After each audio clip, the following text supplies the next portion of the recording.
दोस्तों, स्वागत है आपका हमारे YouTube channel Bhabha online study में।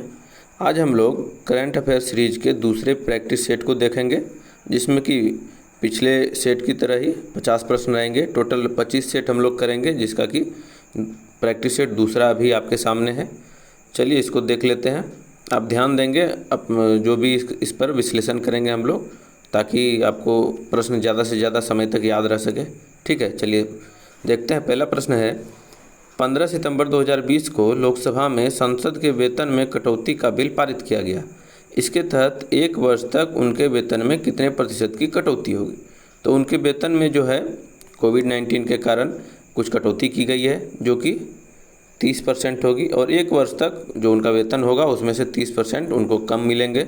और इस बिल में एक चीज़ और था, जैसे कि उनको जो हर एक वर्ष अपने संसदीय क्षेत्र में कार्य करने के लिए 5 करोड़ की राशि दी जाती है, तो 2 साल के लिए यह राशि अभी फ़िलहाल स्थगित कर दी गई है। ठीक है, चलिए अगला देखते हैं। दक्षिण भारत की पहली किसान रेल किन 2 स्थानों के बीच चलाई गई? तो दक्षिण भारत की पहली किसान रेल, देखिए दोस्तों, इसमें यह दक्षिण भारत की जो किसान रेल है, यह भारत की दूसरी है। मतलब इससे पहले एक रेल चलाई जा चुकी है, जो कि आपका कहाँ से, नासिक से दानापुर के बीच था। और अगर दक्षिण भारत की पहली पूछे तो यह हो जाएगा आपका आंध्र प्रदेश के अनंतपुर से दिल्ली के लिए। ठीक है, तो इस प्रश्न के हिसाब से आपका विकल्प हो जाएगा ऑप्शन सी, आंध्र प्रदेश से दिल्ली। लेकिन अगर पूछे कि भारत की पहली किसान रेल, तो ये आपका नासिक के देवलाली से दानापुर के बीच चलाई गई थी। ठीक है, चलिए अगला देखते हैं। किस बैंक ने कपास उत्पादकों को ऋण प्रदान करने हेतु सफल नामक ऋण योजना की शुरुआत की है? सफल, SAFAL। ठीक है, सफल, जिसका कि पूर्ण रूप क्या है, safe and fast agriculture loan. ठीक है, safe and fast agriculture loan. तो यह आपका SBI बैंक द्वारा जो है मुख्य रूप से जैविक कपास उगाने वाले किसानों के लिए पर केंद्रित होगी, जिनको कि लोन दिया जाएगा। और इसमें ध्यान रखा जाएगा कि वैसे किसान को लोन दिया जाए जो कि पहले लोन नहीं ले सके हैं। चलिए अगला देखिए। सूचना प्रौद्योगिकी अधिनियम की किस धारा के तहत अब तक भारत में कुल 224 चीनी ऐप्स को प्रतिबंधित किया जा चुका है? तो इसमें 2 टर्म में, जो आपने हाल ही में अपने न्यूज़ में देखा होगा कि 2 टर्म में चीनी ऐप्स को प्रतिबंधित किया गया। तो इसमें जिस धारा का प्रयोग किया गया हुआ है 69 का A। ठीक है, नेक्स्ट देखिए। किस राज्य सरकार ने कोविड-19 को लेकर प्रोजेक्ट प्लेटिना की शुरुआत की है? तो यह कोविड-19 से लड़ने के लिए जो एक प्रोजेक्ट चलाया गया था, ठीक है, तो वह किस राज्य ने शुरुआत किया है? यह हो जाएगा आपका महाराष्ट्र। इसमें मरीजों को दुनिया का जो एक सबसे बेहतर जो प्लाज्मा थेरेपी टेस्टिंग कहा जाता है, ठीक है, उसी को नाम दिया गया है महाराष्ट्र में, प्रोजेक्ट प्लेटिना।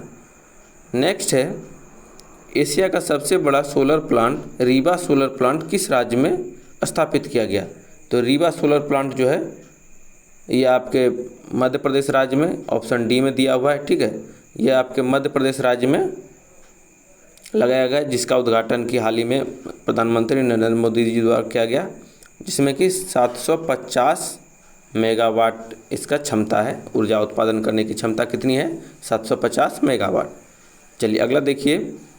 जून 2020 में माइकल मार्टिन किस नए देश के प्रधानमंत्री होंगे?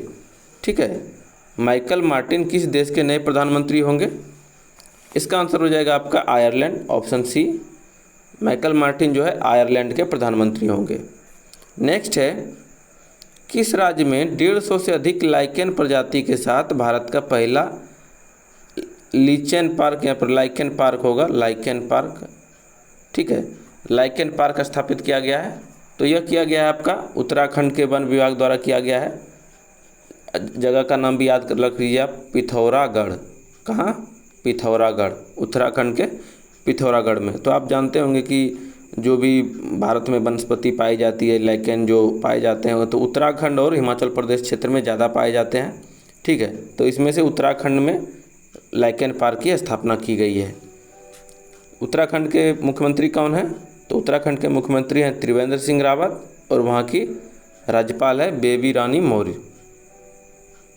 नेक्स्ट है, किस भारतीय अर्थशास्त्री को जर्मन बुक का प्रतिष्ठित शांति पुरस्कार प्रदान किया गया? जर्मन बुक का प्रतिष्ठित शांति पुरस्कार किसे दिया गया? तो यह दिया गया है अपने अर्थशास्त्री जो हैं अमर्त्य सेन, ठीक है, जो कि विश्व भर में फैले हुए जो सामाजिक अन्याय को उजागर करने के काम के लिए इनको यह पुरस्कार दिया गया है, ठीक है। नेक्स्ट देखिए 36 आसियान शिखर सम्मेलन 2020 कहाँ आयोजित किया गया? 36वां आसियान शिखर सम्मेलन कहाँ आयोजित किया गया? आसियान, इससे अब क्या समझते हैं? आसियान, ASEAN, आसियान यह है आपका association of south east Asian Nations, association of south east Asian Nations, ठीक है। तो इसमें जो है 36वां इसका पूछ रहा है, ठीक है। तो 36वां कहाँ हुआ है यार? इसका हो गया आपका आंसर हो जाएगा वियतनाम के हनोई में, वियतनाम की राजधानी हनोई, ठीक है। तो इसमें सदस्य संख्या टोटल 10 है, यह भी ध्यान रखेंगे आप लोग। नेक्स्ट है भारत के बाहर विश्व का पहला योग विश्वविद्यालय किस देश में स्थापित किया गया? देखिए यहाँ पर ध्यान देने लायक बात है, भारत के बाहर विश्व का पहला योग विश्वविद्यालय, तो यह हो जाएगा आपका कहाँ? यह है आपका लॉस एंजल्स USA में, जिसका नाम क्या होगा? विवेकानंद जी के नाम पर रखा गया है, विवेकानंद योग विश्वविद्यालय। क्या नाम रहेगा? विवेकानंद योग विश्वविद्यालय, याद रखेंगे।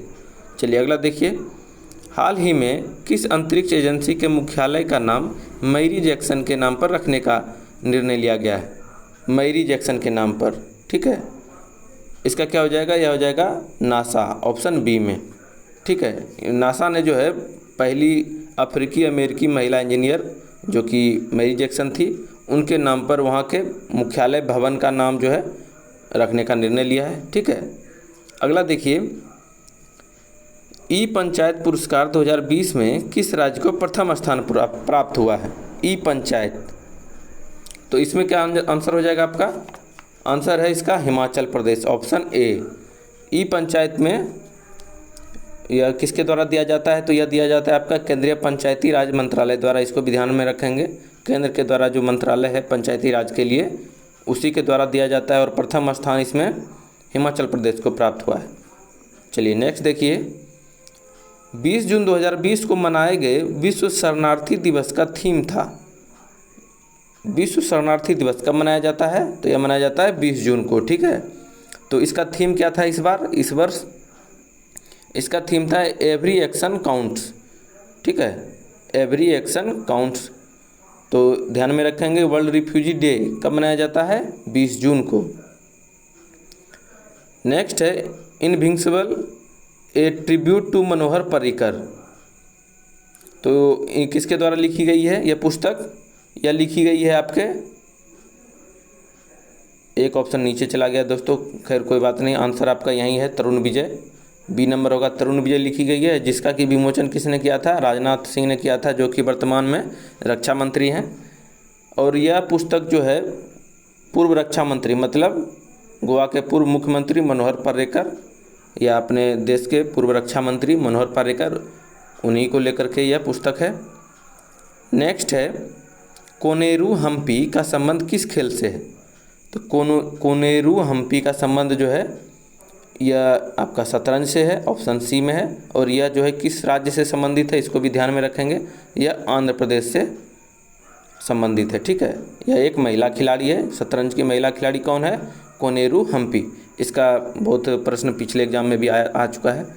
नेक्स्ट है किस राज्य ने वंदे उत्कल जननी को राज्य गीत का दर्जा प्रदान किया है? वंदे उत्कल जननी, ठीक है। तो यह इसको जो है राजगीत का दर्जा कौन दिया है? इसका आंसर हो जाएगा आपका उड़ीसा, ऑप्शन बी में है, ठीक है। इसमें साफ पता चला उत्कल शब्द जो है अपने राष्ट्रगान में भी है, जिसमें कि उसका संबंध उड़ीसा से है, तो इससे भी आप ध्यान में रखेंगे। अब वहाँ का राजगीत क्या है? वंदे उत्कल जननी। नेक्स्ट है मई 2020 में किस राज्य के प्रसिद्ध काले चावल को GI टैग प्रदान किया गया? तो यह क्वेश्चन काफ़ी ही चर्चित रहा है पिछले दिनों से, जब GI टैग दिया गया तो काले चावल जो है आपको विकल्प नीचे चला गया है, मणिपुर। आप सुने होंगे काले चावल के बारे में, चाक हाओ, यह शब्द आपने ज़रूर सुना होगा, चाक हाओ। तो चाक हाओ इसी काले चावल को कहा जाता है, चाक हाओ, ठीक है। इसका संबंध मणिपुर राज्य से है। और इसका जो है अब उपज इस बार चर्चित होने के कारण इसको बिहार के भी कुछ क्षेत्रों में प्रायोगिक तौर पर लगाने की कोशिश की जा रही है। देखिए सफल होता है तो हम लोग के पास भी उपलब्ध होगा। नेक्स्ट है, हाल ही में 500 T20 मैच खेलने वाले विश्व के पहले खिलाड़ी कौन बन गए? 500 T20 कौन बन गए हैं पहले खिलाड़ी? तो यह हो जाएंगे आपका कैरन पोलार्ड, जो कि किस देश से संबंधित है? यह आपका वेस्ट इंडीज से संबंधित है। कैरन पोलार्ड जो है 500 T20 खेलने वाले विश्व के पहले खिलाड़ी हैं। नेक्स्ट है, जनवरी 2020 में भारत ने होर्मुज शांति पहल में हिस्सा लिया। इसका आयोजन कहाँ किया गया था? तो होर्मुज शांति पहल का आयोजन कहाँ किया गया था? यह किया गया था आपका ईरान की राजधानी, ठीक है, यह तेहरान में किया गया था।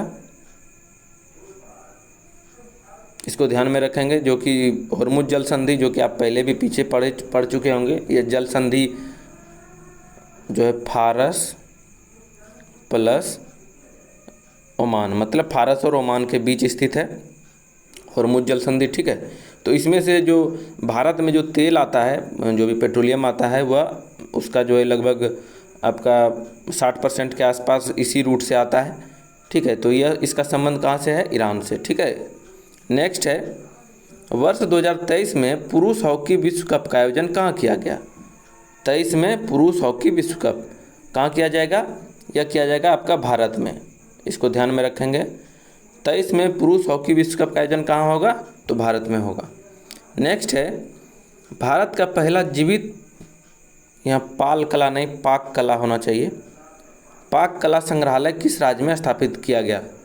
असल में यह बुक में ही मिस्टेक किया गया था, तो उसी के कारण यहाँ पाल कला हो गया। तो ये पाक कला होगा। पाक कला मतलब पाक से समझ रहे होंगे, पकाने संबंधी,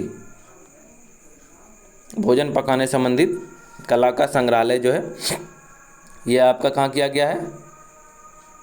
मणिपाल जगह है वहाँ कर्नाटक में, ठीक है, तो वहीं पर किया गया है। यह आपका जो भी ऐतिहासिक अपना पीछे इतिहास में हम लोग पढ़ चुके हैं, चाहे मतलब घरेलू सामान या किचन संबंधी सामान, चाहे जो पुर्तगालियों द्वारा यूज हुआ, चाहे उससे पहले भी मंदिर में भोजन पकाने में जो यूज किया जाता था, उससे संबंधित सामग्री को जो है इसी संग्रहालय में रखा गया है, ठीक है। नेक्स्ट है, जनवरी 2020 में केंद्र सरकार और ब्रू जनजाति के बीच 23 साल पुराने शरणार्थी संकट को समाप्त करने हेतु समझौता हुआ है।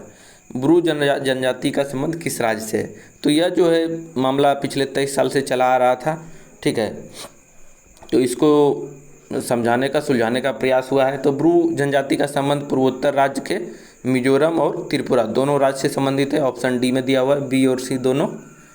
जो ब्रू जनजाति जो है यह एक ऐसी जनजाति है जो कि झूम कृषि से संबंधित भी है। पूर्वोत्तर राज्य में झूम कृषि जो कि सर्वाधिक प्रसिद्ध है। नेक्स्ट है, किस भारतीय हवाई अड्डे को देश का पहला सिंगल यूज प्लास्टिक मुक्त हवाई अड्डा घोषित किया गया? देश का पहला, यहाँ पर ध्यान रखेंगे, देश का पहला ऐसा हवाई अड्डा जो कि सिंगल यूज प्लास्टिक मुक्त होगा। तो यह हो जाएगा आपका IGI इंदिरा गांधी इंटरनेशनल हवाई अड्डा, ठीक है, ये आपका दिल्ली में है। नेक्स्ट है, किस राज्य कैबिनेट ने वायु प्रदूषण से निपटने हेतु एक बड़ा कदम उठाते हुए इलेक्ट्रिक वाहन नीति 2019 को मंजूरी दी है 2020 में? तो यह हो जाएगा आपका दिल्ली कैबिनेट।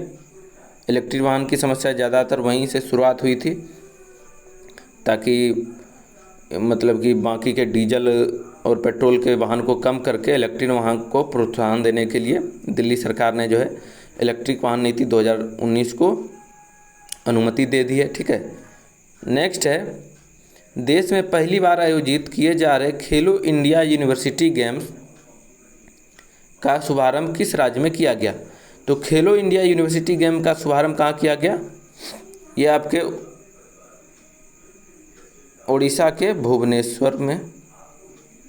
इसमें नरेंद्र मोदी ने वीडियो कॉन्फ्रेंसिंग के दौरे उद्घाटन किया था, ठीक है। नेक्स्ट है, निम्नलिखित में से किस देश के साथ भारतीय वायुसेना के इंद्रधनुष युद्धाभ्यास का आयोजन किया गया? तो आप जानते हैं कि बहुत सारे वर्ष भर में युद्धाभ्यास आयोजित होते हैं, जिससे संबंधित प्रश्न पूछे जाते हैं कि किस देश से किस देश के बीच ऐसा युद्धाभ्यास हुआ है। तो यह वायुसेना का युद्धाभ्यास है, जो कि आपका IAF, इंडियन एयरफोर्स और RAF, ध्यान रखेंगे, IAF और RAF, रॉयल एयरफोर्स। ठीक है, तो यह आपका रॉयल एयरफोर्स कहाँ का है? यह है आपका इंग्लैंड का। तो भारत और इंग्लैंड के बीच में ऐसा युद्धाभ्यास हुआ है। नेक्स्ट देखिए, लोकसभा ने हाल ही में गर्भपात की अधिकतम सीमा 20 सप्ताह से बढ़ाकर कितने सप्ताह की अनुमति देने वाले विधेयक को पारित कर दिया?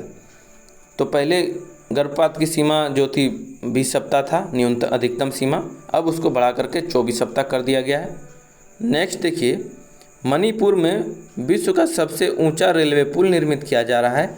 यह पुल किस नदी पर बनाया जाएगा? तो विश्व का सबसे ऊंचा रेलवे पुल जो बनाया जा रहा है, यह आपका मणिपुर की बात हो रही, तो यह हो जाएगा आयरिंग नदी पर। ठीक है, ऐसे दोस्तों अब इससे भी ऊंचा एक पुल का निर्माण किया जा रहा है, जो कि आपके जम्मू कश्मीर क्षेत्र में होगा, जो कि चिनाब नदी पर किया जा रहा है।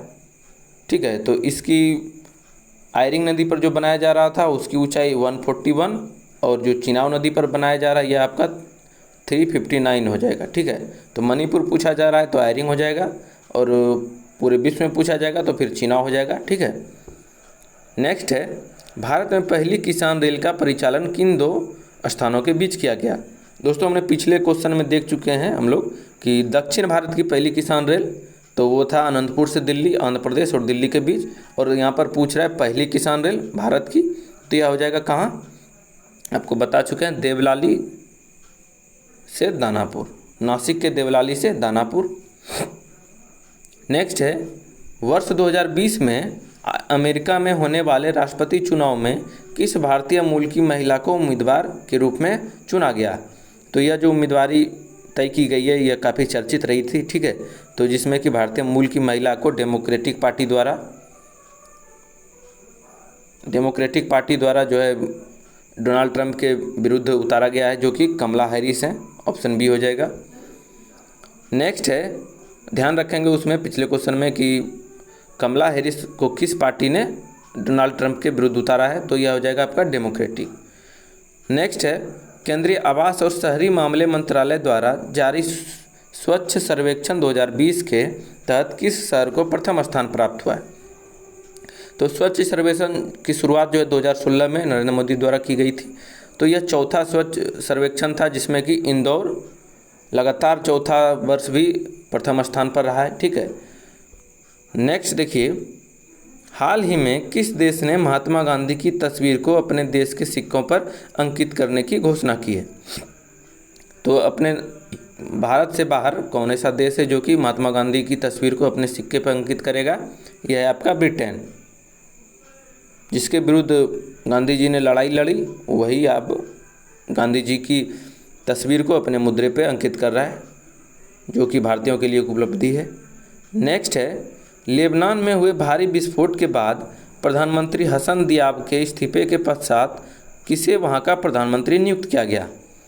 तो प्रधानमंत्री हसन दियाब ने जो है लेबनान के बेरूत में जो भारी विस्फोट हुआ उसके कारण उसकी जिम्मेदारी लेते हुए मतलब अपने प्रधानमंत्री पद से इस्तीफा दे दिया था। ठीक है, तो उसके जगह पर फिर एक नए प्रधानमंत्री नियुक्त हुए, जो कि मुस्तफ़ा अदीब, ऑप्शन बी में है मुस्तफ़ा अदीब।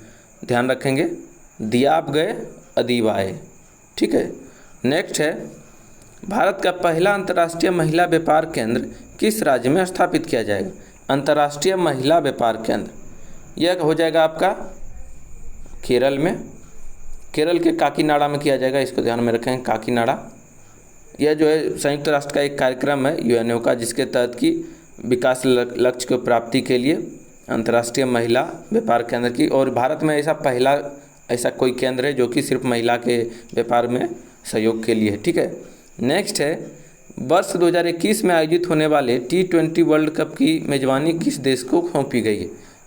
2021 में T20 की मेज़बानी भारत देश को मिली है। ठीक है, भारत हो जाएगा। और इसमें एक चीज़ और है कि 2021 का T20 ये हो गया भारत, और फिर अगर आपसे पूछा जाए कि 2023 का वर्ल्ड कप एक दिवसीय जो वर्ल्ड कप होगा वह भी भारत में होगा। 21 में T20 और 23 में वर्ल्ड कप। नेक्स्ट है, हाल ही में प्रकाशित की गई पुस्तक वन अरेंज्ड मर्डर किसके द्वारा लिखी गई है? तो वन अरेंज्ड मर्डर पुस्तक है, यह लिखी गई है चेतन भगत के द्वारा, ऑप्शन सी हो जाएगा। नेक्स्ट है, किस राज्य में भारत के सबसे लंबी नदी रोपवे का निर्माण किया जा रहा है? तो यह किया जा रहा है आपका, यहाँ पर ध्यान देंगे, सबसे लंबी नदी रोपवे है, यह किया जा रहा है आपका असम के गुवाहाटी में, जो कि गुवाहाटी है तो आप साफ जान जाएंगे यह आपका ब्रह्मपुत्र नदी भी हो जाएगा। ठीक है, ब्रह्मपुत्र नदी पर गुवाहाटी के असम में सबसे लंबा, इसकी जो लंबाई है वह 2 किलोमीटर है। ठीक है, नेक्स्ट देखिए, इंडो पैसिफिक क्षेत्र में अर्थव्यवस्था को मजबूत करने हेतु 3 देशों द्वारा त्रिपक्षीय आपूर्ति श्रृंखला लचीलापन पहल की शुरुआत की गई है। निम्न में से कौन सा देश उसमें शामिल नहीं? तो देखिए, यह बहुत ही समझने लायक बात है। इसमें क्या किया गया है, चीन पर जो अपनी ज़्यादा से ज़्यादा निर्भरता है किसी भी प्रोडक्ट को लेकर के, उसको कम करने के लिए और चीन का वर्चस्व को कम करने के लिए 3 देश मिल करके, भारत, जापान और ऑस्ट्रेलिया, तीनों देश ने मिल करके जो है त्रिपक्षीय समझौता किया है। आपूर्ति के लिए एक दूसरे को मदद करेंगे जिससे कि चीन को जो वर्चस्व है उसको कम किया जा सके। नेक्स्ट है, फसलों के नुकसान होने पर किसानों को मुआवजा देने हेतु किसान सहाय योजना किस राज्य सरकार द्वारा शुरू की गई है? तो किसान सहाय योजना यह शुरू की गई है किसके द्वारा? गुजरात सरकार के द्वारा। गुजरात के मुख्यमंत्री विजय रूपानी के द्वारा किसानों को राहत देने के लिए, जैसे कि फसल को किसी भी प्राकृतिक आपदा से नुकसान हो जाता है तो उस नुकसान की भरपाई के लिए यह योजना की शुरुआत की गई है। नेक्स्ट है, हाल ही में किस अरब देश ने पहला परमाणु ऊर्जा संयंत्र बाराकाह का परिचालन शुरू किया है? कौन सा परमाणु संयंत्र है? बाराकाह। तो यह हो जाएगा आपका संयुक्त अरब अमीरात, UAE, उसके द्वारा इसका उपयोग पहली बार किया गया। नेक्स्ट है, कोविड-19 संबंधित तनावग्रस्त समाप्ति से निपटने के लिए RBI द्वारा किसकी अध्यक्षता में 5 सदस्यीय विशेष समिति का गठन किया गया? तो कोविड-19 से संबंधित जो भी समस्या है उससे निपटने के लिए, आर्थिक समस्या से निपटने के लिए एक 5 सदस्यीय कमेटी का गठन किया गया जिसके अध्यक्ष होंगे KV कामत। ठीक है, यह एक वित्तीय समिति होगी जो कि बैंकों के लोन देने या जिस क्षेत्र में, जिस उद्योग में प्रभाव होगा, कोविड-19 का निगेटिव प्रभाव पड़ेगा, उसकी समस्या को समाधान के लिए यह समिति कार्य करेगी। नेक्स्ट है, कौन सा राज्य स्थानीय लोगों के लिए सरकारी नौकरियों की 100% सीटों को आरक्षित करने वाला देश का पहला राज्य बन गया? मतलब ऐसा पहला राज्य जहां पर कि उससे बाहर राज्य वाले जो भी भारत के निवासी हैं वह उस राज्य में नौकरी नहीं कर पाएंगे, वह वहाँ की स्थानीय निवासी होनी चाहिए। तो यह हो जाएगा ऑप्शन है मध्य प्रदेश द्वारा, ऐसा पहली बार किया गया। शिवराज सिंह चौहान द्वारा ऐसा प्रयास किया गया है। नेक्स्ट है, नीति आयोग द्वारा जारी निर्यात तत्परता सूचकांक 2020 के तहत किस राज्य को प्रथम स्थान प्राप्त हुआ? नीति आयोग जो कि सरकार का थिंक टैंक कहा जाता है, उसके द्वारा जो है पूछा जाएगा आपसे कि निर्यात तत्परता सूचकांक किसके द्वारा जारी किया जाता है? तो इससे भी प्रश्न बनता है नीति आयोग। तो इसके तहत किस राज्य को प्रथम स्थान प्राप्त हुआ है? तो यह स्थान पहला प्राप्त हुआ है गुजरात को। नरेंद्र मोदी का होम जो स्टेट हो जाएगा गुजरात, जो कि निर्यात तत्परता सूचकांक में प्रथम स्थान पर है, और दूसरे स्थान पर हो जाएगा महाराष्ट्र, और तीसरे स्थान पर तमिलनाडु है। ठीक है, नेक्स्ट है, किस राज्य सरकार द्वारा महिलाओं की ज़रूरत की वस्तुएं खरीदने के लिए अरुणोदय योजना शुरुआत की गई है? देखिए, जैसा कि प्रश्न में अरुणोदय योजना, तो इससे कन्फ्यूजन हो सकता है कि अरुणोदय से अरुणाचल हो जाए, लेकिन यहाँ पर इस पर ध्यान रखेंगे। अरुणोदय योजना यह है असम सरकार द्वारा शुरू की गई है। ठीक है, इसमें से महिलाओं को आर्थिक सहायता दी जाएगी। इसमें आर्थिक सहायता दे करके उससे संबंधित जो भी उनकी ज़रूरी की चीज़ है, इसमें 830 रुपया प्रति माह उनको दिया जाएगा। नेक्स्ट है, अगस्त 2020 में किस भारतीय को एशियन डेवलपमेंट बैंक के उपाध्यक्ष के रूप में नियुक्त किया गया? एडीबी के उपाध्यक्ष अशोक लवासा को नियुक्त किया गया है, जो कि वर्तमान में चुनायुक्त हैं। ठीक है, तो अशोक लवासा एडीबी के उपाध्यक्ष होंगे। नेक्स्ट है, पुस्तक नेशनल सिक्योरिटी चैलेंजेज किस व्यक्ति द्वारा लिखी गई है? नेशनल सिक्योरिटी चैलेंजेज, ठीक है, यह किसके द्वारा लिखी गई है? तो यह लिखी गई है, थल सेना के अध्यक्ष कौन है? यह है एमएम नरवणे। थल सेना अध्यक्ष एमएम नरवणे के द्वारा जो है यह पुस्तक जो है, इसका देख लीजिए। पुस्तक 1971 में जो भारत पाक युद्ध हुआ था, जिसके बाद कि बांग्लादेश जो देश का आज़ादी हुआ, मतलब अलग होकर के, ठीक है, तो उसमें से जो 1971 के युद्ध के जो रणनीतिकार थे, आप जानते होंगे, जनरल मानिक शाह, ठीक है, उनके शौर्य पराक्रम को पर आधारित है यह पुस्तक, उनको श्रद्धांजलि देने के रूप से संबंधित है। नेक्स्ट है, हाल ही में चर्चा में रहा बोंडा जनजाति, ठीक है, बोंडा जनजाति का संबंध किस राज्य से है? तो बोंडा जनजाति का संबंध आपका उड़ीसा से हो जाएगा। यह जनजाति जो है काफ़ी चर्चा में रही थी, जो कि उड़ीसा के मलकानगिरी ज़िले में पाई जाती है। यह जनजाति इसलिए चर्चा में रही क्योंकि यह पहली ऐसी जनजाति है जो कोविड-19 का जिस पर कि इफेक्ट हुआ है, वहाँ पर बहुत सारे जनजातीय सदस्य जो हैं कोविड-19 पॉजिटिव पाए गए थे, इसीलिए जो है यह चर्चा में रहा था। नेक्स्ट है, कलसा बंदूरी बांध परियोजना किन दो राज्यों के मध्य विवाद का विषय बना हुआ है? कलसा बंदूरी बांध परियोजना, यह जो है आपका कर्नाटक और गोवा, मतलब मुख्य रूप से यह कर्नाटक सरकार द्वारा चलाई गई है, लेकिन गोवा को इससे तकलीफ है, तो कर्नाटक सरकार और गोवा सरकार दोनों के बीच यह विवाद का कारण बना हुआ है। तो यह इस योजना की शुरुआत जो है ओरिजिनल में 1989 में की गई थी, जो कि मालप्रभा नदी पर है, कृष्णा की सहायक नदी मालप्रभा उस पर है। और यह जो कलसा और बंदूरी है, यह दोनों नहर है, जो कि वहाँ पर कर्नाटक के 3 स्टेट हैं उसको सिंचाई से संबंधित, और यह सटा हुआ है गोवा से, इसी कारण से इसमें गोवा राज्य को तकलीफ है। नेक्स्ट है और अंतिम प्रश्न है दोस्तों आज का, सितंबर 2020 में जारी ग्लोबल इनोवेशन इंडेक्स 2020 के तहत भारत को कौन सा स्थान प्राप्त हुआ है? तो आप सबसे पहले इसमें देख लीजिए कि ग्लोबल इंडेक्स 2020 जारी कौन करता है? यह करता है आपका वीपो संगठन है। वीपो मतलब यह हो जाएगा वर्ल्ड इंटेलेक्चुअल प्रॉपर्टी ऑर्गेनाइजेशन, ठीक है, वर्ल्ड इंटेलेक्चुअल प्रॉपर्टीज ऑर्गेनाइजेशन। आप वीपो याद रखिए ना, वीपो याद रखने से ज़्यादा सही रहेगा। वीपो कौन जारी करता है? वीपो क्या जारी करता है? Global innovation index 2020। तो इसमें से जो है अंडर 50 के अंदर आए हम लोग, 48वां स्थान प्राप्त हुआ है भारत को। और पहला स्थान किसको है? पहला स्थान है आपका स्विट्जरलैंड को, ठीक है, स्विट्जरलैंड को पहला स्थान और भारत का 48वां स्थान है। तो चलिए दोस्तों, आज फिर हम लोग 50 एक बहुत अच्छे प्रश्नों का संग्रह है, यह एडुटेरिया का दूसरा प्रैक्टिस सेट था, ठीक है। तो अब हम लोग इस क्रम से 1 दिन 2 दिन के बाद सेट डालते रहेंगे, और टोटल 25 को हम लोग, ताकि कम समय में जब रिवाइज करना होगा तो एक तरफ से वीडियो देख लेंगे और टोटल रिवाइज हो जाएगा, ठीक है। चलिए मिलते हैं अगले एपिसोड में।